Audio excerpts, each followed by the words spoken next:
I grew up on the Cottonwood Valley Dairy Farm in southwest Iowa. I have to credit my uncle, John Harvey, for getting me interested in ag journalism.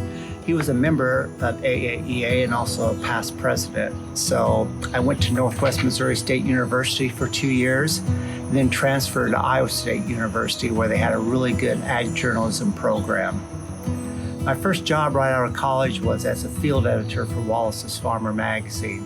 I still remember telling my dad and my twin brother as I loaded up the car headed to Des Moines, I told them that if this writing gig didn't work out, I'd come back to the farm.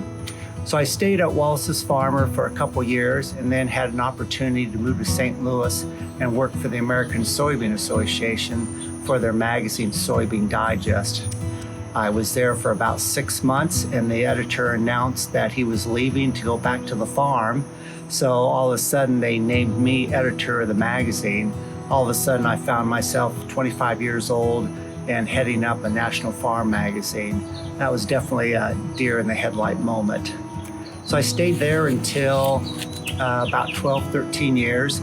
And then the magazine was sold to Web Publishing Company. All of a sudden we were all out of a job. So I was always interested in getting into public relations.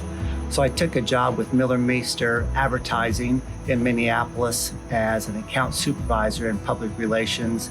American Cyanamid was our big account. Had a blast working at the agency, learned so much on that fast-paced world. But a couple years later, I got a call from Farm Journal. They were looking for a managing editor for Hogs Today magazine. So I decided to get back into the magazine business and worked with Dean Houghton, who was the editor.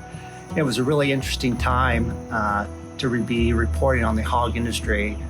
We were seeing a big transition from the independent hog producer to a more vertically integrated business.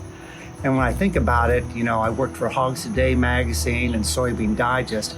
I think I might be the only pork and beans editor in the industry. At least that's my story. I'm going to stick to it. After a few years, I got a call from Jack Odell at Progressive Farmer magazine.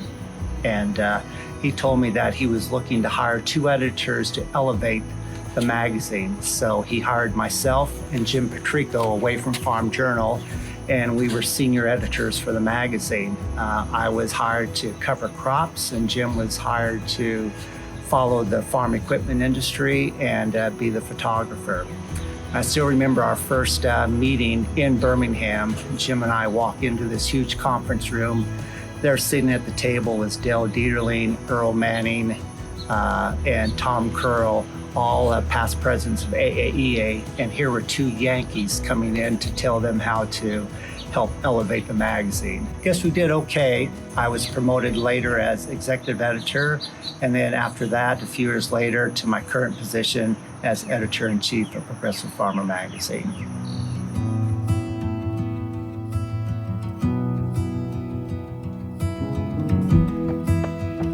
AAEA and now the Ag Communicators Network has been a really big part of my professional and personal life.